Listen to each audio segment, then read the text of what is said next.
Hello everyone, and welcome to another English experiment with me, Chantal. There is a very important holiday coming up in Russia soon. For all of you Russians listening, you already know what I am talking about. Victory Day. I am sure most of you already know everything there is to know about it, because it is part of your history. I have decided that I want to share some of my thoughts as a kind of outsider living in Russia. In this episode, I will talk a little bit about some questions I have, some observations I have made, and just the general feeling or impression that I have about this specific holiday in Russia.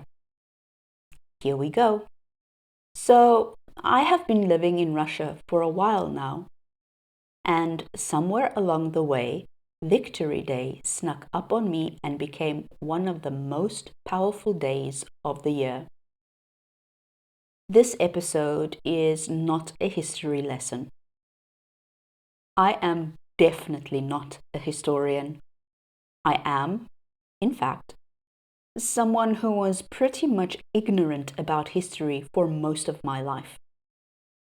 This is just me, a South African in Russia, trying to understand why the 9th of May matters so much here, and what it reveals about memory, sacrifice, and my own blind spots.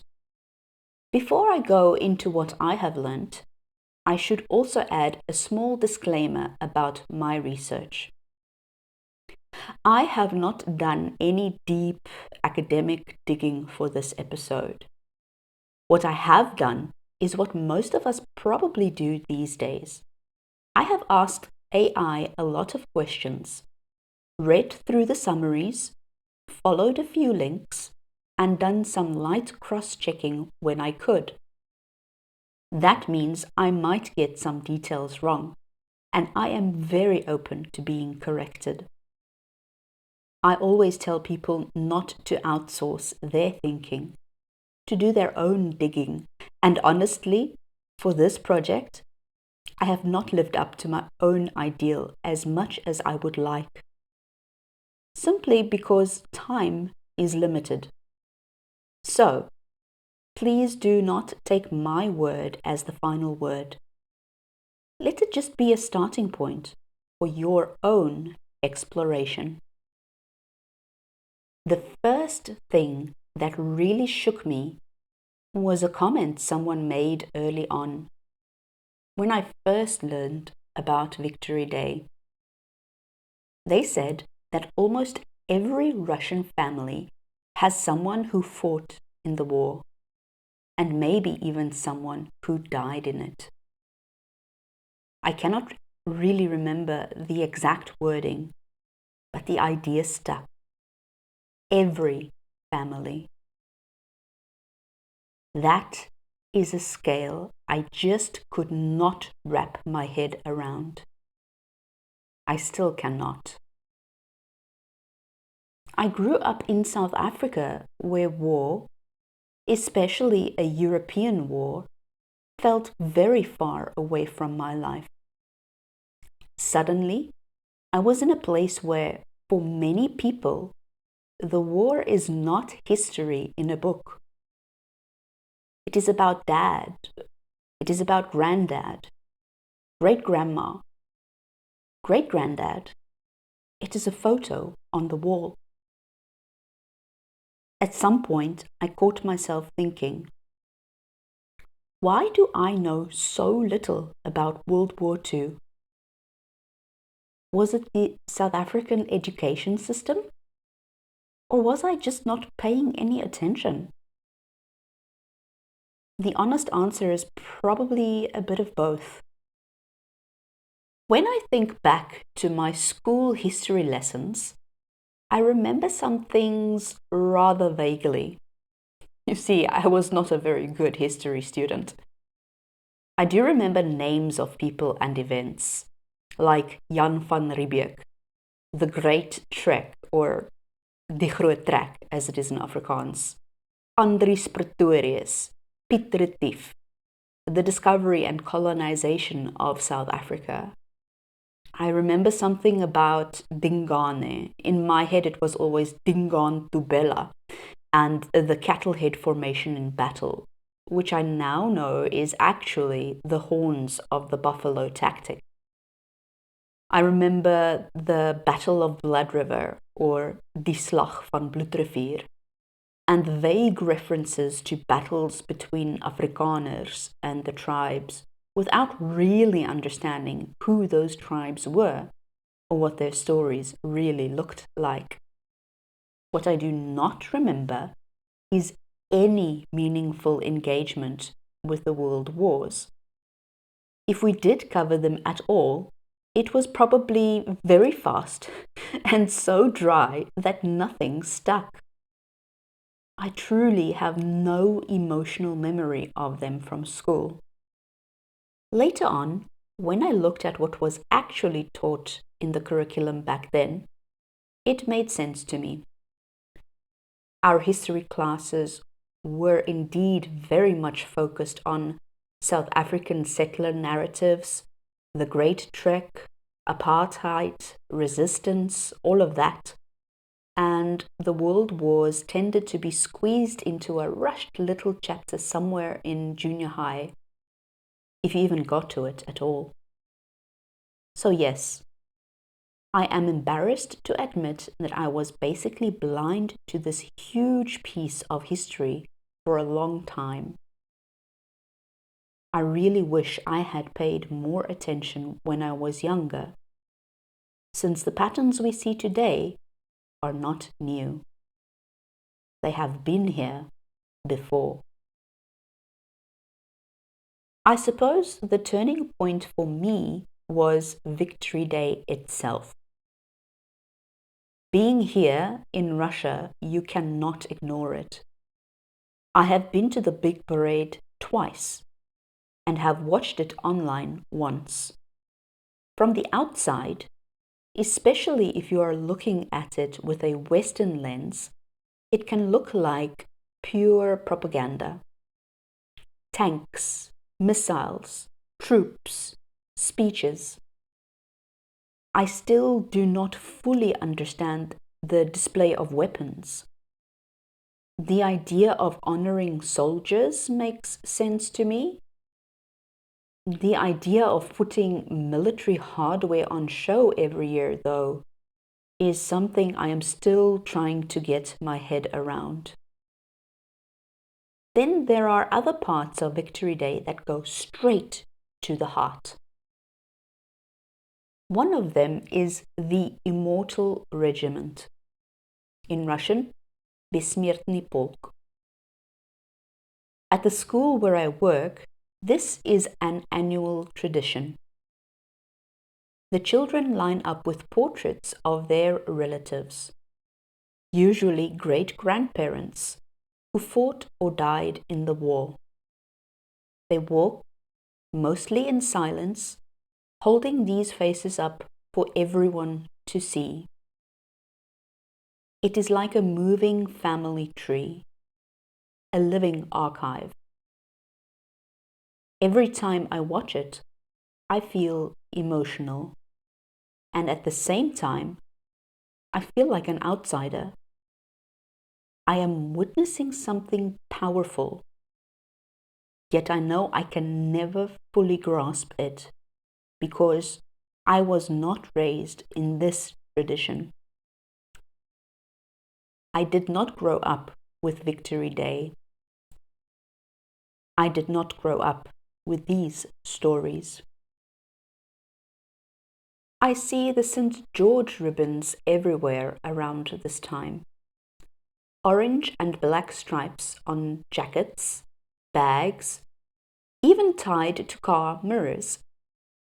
I have learned that it is treated as a symbol of military glory and remembrance, which explains why it is so visible around the 9th of May. Then there are the memorials. I have seen images and videos of people laying flowers at monuments, especially at the tomb of the unknown soldier in Moscow. That simple memorial by the Kremlin wall with the eternal flame. There is an inscription there that says, "Your name is unknown, your deed is immortal." Even in translation, that line hits hard.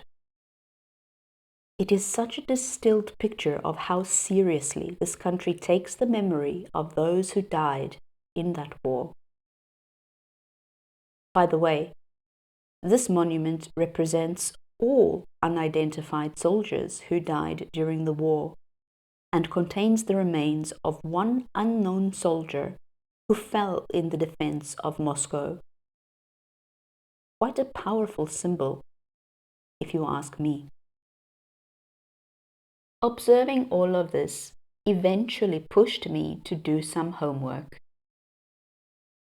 If this day matters so much here, why did it barely exist in my head before?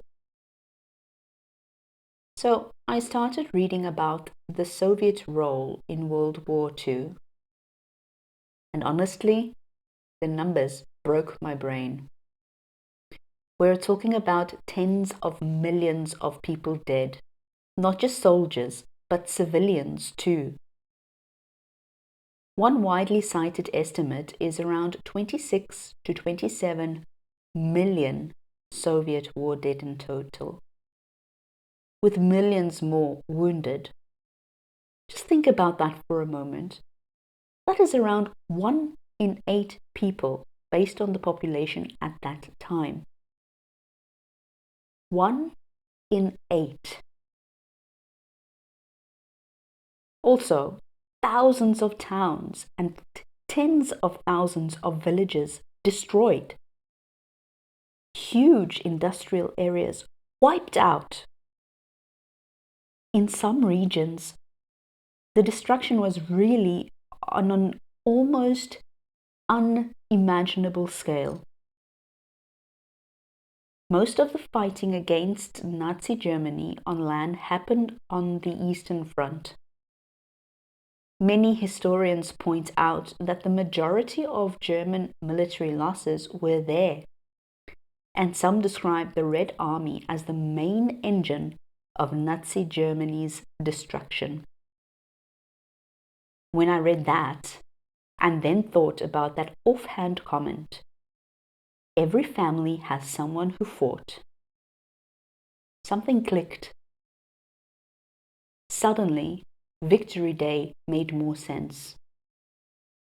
This is not just the end of the war, as a date in a textbook. It is the day that marks survival after a level of loss that is hard to comprehend, especially if you did not grow up inside that story.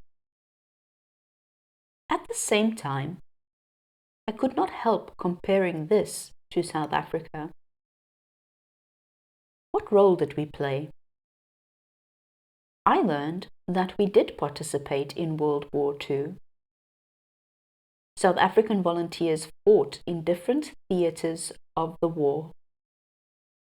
I found it very interesting to note that all the soldiers who participated volunteered. There were no conscriptions. While the numbers pale in comparison to that of Soviet Russia, there were over 330,000 South Africans who served and made some impact alongside the British and other allies. Yet, we do not mark it in any big emotional way. There is no annual wave of children carrying photos of their great-grandfathers in uniform. There is no single day when everything stops so that we can collectively remember our role, even if it was a small one. Another question keeps nagging me. Why does it feel as if the Russian part of the war is often downplayed or even forgotten in the West. There is a phrase people love to repeat. History is written by the victors. I would like to add to that, and by whoever controls the narrative at the time. Stories get revised, edited, and cherry-picked to fit whatever agenda is fashionable. In many Western public conversations, Russia is almost automatically cast as the villain. Current politics are complicated, and I'm very aware of that. But still, I find it troubling when the sheer scale of the Soviet sacrifice in World War II just gets glossed over. For me, this is not about saying one country is the real hero or trying to score political points. It is about fairness. If millions of people died fighting Nazism, then their contribution deserves to be acknowledged, whether we like their governments or not. There is another layer to this that has become more personal for me recently. For most of my life, I thought my family had nothing to do with World War II. It felt far away. Over time, I have discovered that some of my relatives did serve. My great-grandfather on my mother's side, John Fayers, he fought in the war. I unfortunately do not yet know the details of his role, but I am hoping to piece some of that together. There is also a member of my extended family, Hans Stiers, who worked as a mechanic in Egypt during the war. And then there is one of my great uncles who tried to volunteer but was turned away for medical reasons. According to the story, they wrote heart murmurs on his papers. He later told my dad that he was just hungry that day, and they must have heard his stomach rumbling instead. I love that detail. It is so human. It turns this giant abstract thing, World War II, into something that happened to a very real person with a rumbling tummy and a sense of humor. My dad also confirmed that he did not learn about the world wars when he was in school. He thinks this was probably to keep the peace between different groups. At that time, opinion in South Africa was split. There was a faction that sided with Germany, and they later came into power. The idea in my head about those who are in control the narrative or history feels even more accurate after hearing that. What my father knows about the war mostly comes from stories told by those who served or wanted to serve. One example is his English teacher, who had been a pilot in the war. He was shot down twice, but survived both times, and told tales about how they had to catch and cook dogs and cats because food was so scarce. Realizing that my own family threads run through that history, even in a small way, has made it feel less like their war and more like our shared past. So, what is Victory Day teaching me? First, remembrance does not have to be comfortable. It can be heavy. It can be complicated. It is still necessary. From what I see around me, this day in Russia is not just an excuse for fireworks. It is a somber reminder that evil really does exist in the world, and that ordinary people, not superheroes, were the ones who stood in its way and paid with their lives. Second, the way we teach history shapes what we think, and it matters. My school history tried to make me fluent in Van Riebeeck and the Great Trek, yet left me almost silent about the Eastern Front. Living here has forced me to widen my lens. Third, gratitude can cross borders.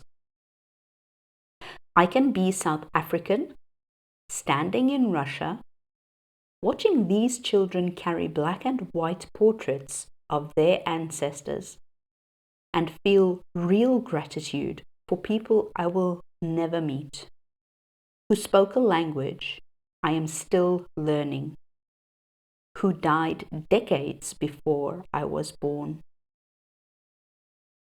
I do not have a neat conclusion. If anything, Victory Day has given me more questions than answers. I do have a small promise to myself. I want to be less casual about history. I want to keep asking whose stories are missing, whose sacrifice I have not bothered to learn about yet. I also want to keep honoring courage and loss wherever I find it. In Russian families, in South African volunteers, in my own family tree. So, if you are listening to this on or around the 9th of May, wherever you are in the world, maybe take a moment. Think about the people in your own family or your own country who stood up against something dark at great personal cost. Maybe ask an older relative a question you have never asked before.